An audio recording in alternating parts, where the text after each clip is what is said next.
Hello everybody, Dr. Anita Kunnaya, Senior Robotic Surgeon and Gynecologist from Yashoda High-Tech Hospital.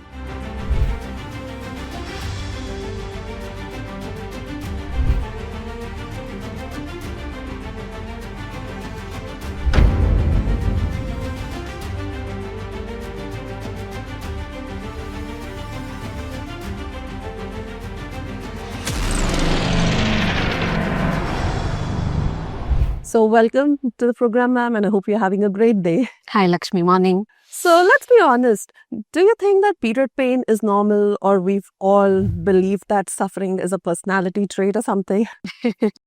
As such, when it comes to the periods, there are a lot of taboos and misunderstanding that has to be gone. I think now the generations are really open up in these discussions.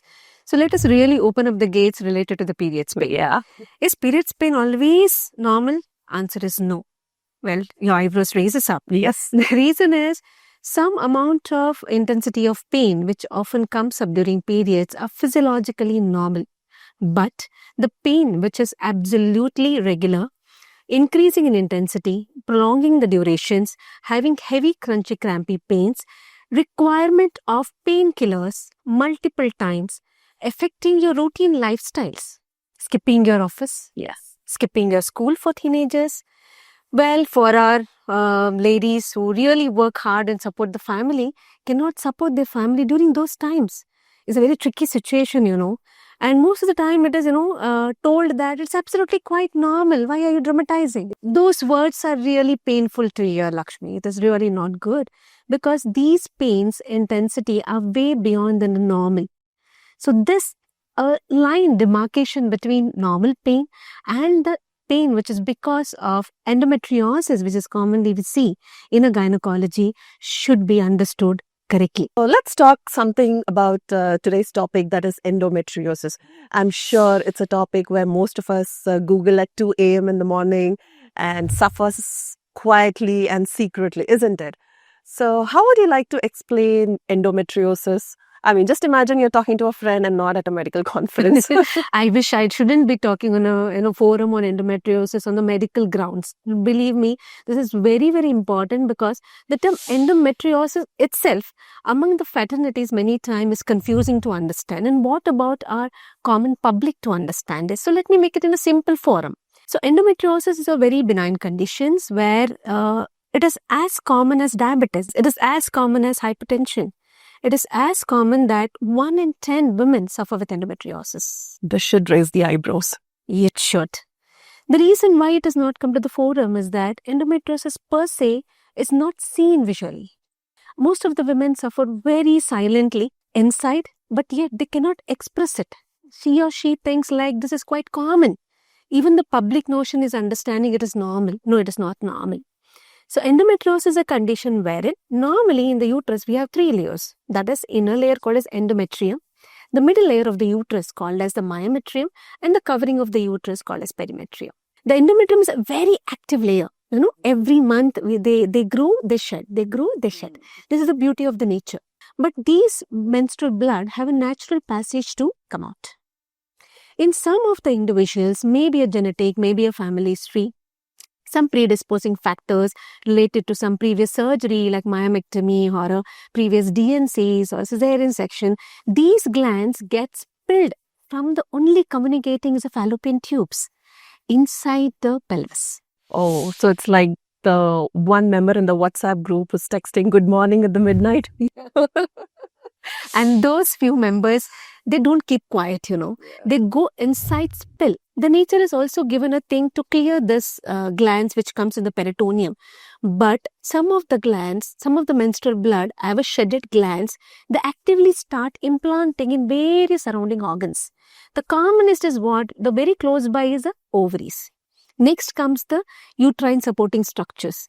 Next comes the fallopian tube or the bowel or the ureter. It means at the end of few months, these endometriotic gland releases some inflammation and inflammatory markers. What is the results of it? They cause extensive fibrosis and adhesions. That impacts the patient in the form of totally distorting the reproductive organs, causing a severe pain because of fibrosis inflammation and affecting a routine lifestyle, reproductive life, fertility, and long-term effect with severe pain. Isn't it shocking to see that, despite so much pain and suffering, still women suffer secretly? What do you think we all should be doing for this? I think, Lakshmi, this is a very valid question you asked me. Let us all stand together and talk about this endometriosis openly and become more aware of this. Awareness is a key for any health issues. It is very common, most of us think like, our health is related to my sugars are normal, my ECG is normal, I am healthy. Dear women, it is not like that. Your health is mainly on your gynecological health. Many of the women don't even know that every year they're supposed to come for a pap smear, for a routine health checkup related to the gynecology. This is the way to create an awareness. What I want to tell is awareness is the key. We all should open up and talk about this openly. I feel it is not only the women, Exactly. the men of the family, the brothers, the colleagues. There is no harm in talking about this. It should be an open forum discussion. It is as common as diabetes. So let us talk commonly. So I think we tend to ignore the emotional aspect and the emotional suffering of endometriosis, and we just brush it off saying, maybe I'm overacting or something. Well, Lakshmi, this is a very, very painful. See, being an endometriotic specialist and over the period of 20 years of being a gynecologist, this is one of the areas where we tend to see a lot of emotional disturbances stories. Endometriosis is a chronic disease, a progressive disease. If not addressed on time, it can really affect your entire lifestyle from emotion, physical habituations, and also related to your personal, family, sexual life. So we often praise people for their high pain tolerance, and suddenly when women talk about pain, we say, oh, she's so dramatic. I think we have this wrong notion, what I can say.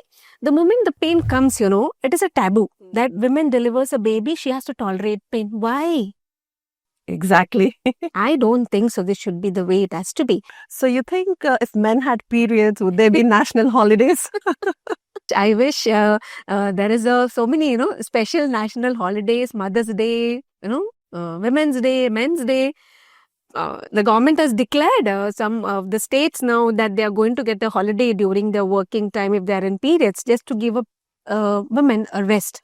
See, there was a ritual which used to go way back in our decades and during Vedas and Ayurveda, where a woman in periods, they were actually given rest.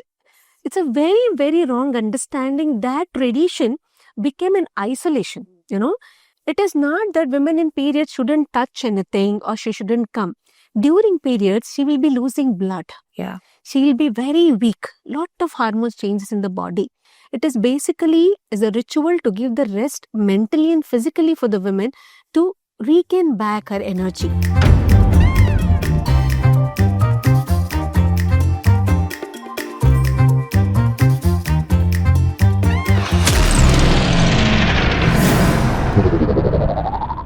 So, we often listen to our phones more than we listen to our bodies. So when do you think we should just pause and listen to our bodies after we hit a certain age?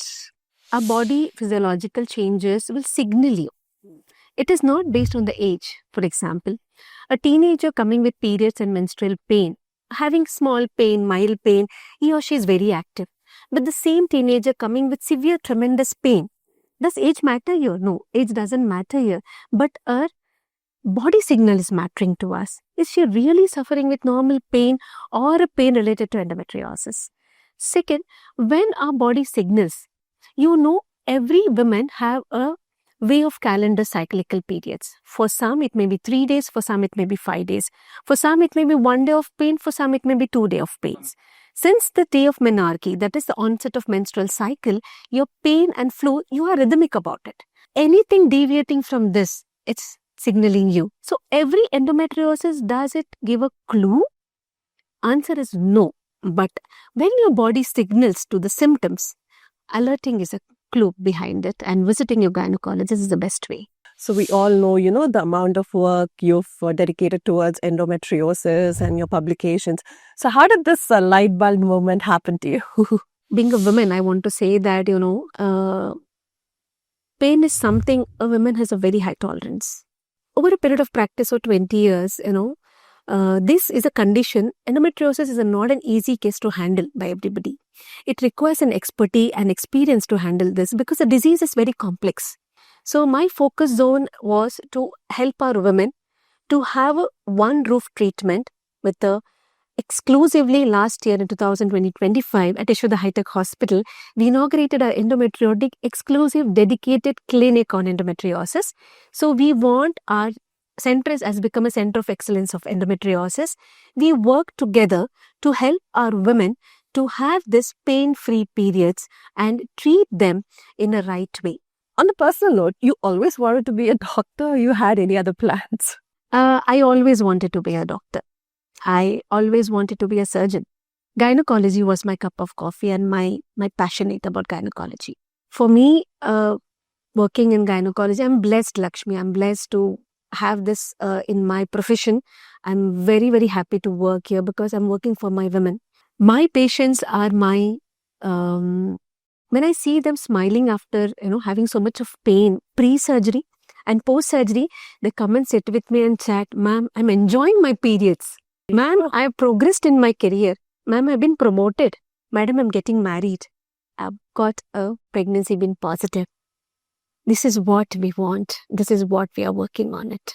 So I'm sure, many people watching this podcast, they will change their mind and they will, have some knowledge about endometriosis and period pain and definitely consult a doctor after watching this. Yes, they should be. We don't want them to have a notion that we shouldn't be outspoken. Please speak to your colleagues, speak to your family, speak to them in an open forum. Meet your doctor, experienced gynecologist who can help you to understand disease. Many of the time, it's not the treatment for me because being a surgeon, experienced surgeon, I can operate quite faster and come out. But me sitting for a preconceptional or a pre-surgical counseling is a longer time than my surgeries. Yeah. So until I make my patients understand what is it, how it will be post-surgical outcome, long-term follow-up, it does matter and impact their outcome. So if there's one perception or one thing that you would like to change about endometriosis that it's going on people's mind, what is that? I would like to change that endometriosis, though it is a chronic disease, progressive disease, but if it is addressed on right time, believe me, you can lead a beautiful life. Only thing I request my dear ladies is that when you have these symptoms or when you come up with your imaging having something abnormal, please visit your right specialist to address you on the right time. Does matter. Time does matter. So I'm sure, this episode would be resonating with so many people out there or with a friend, someone known friend or a sister, and I'm sure they would be sharing this and openly talking about this. So let us make this March month an awareness key to our ladies and spread this information about endometriosis more and more. Let us talk about endometriosis, the myth, the fact, the advanced treatment and the results of endometriosis, how we can improve the fertility and the outcome to our women. Let our women no suffer anymore.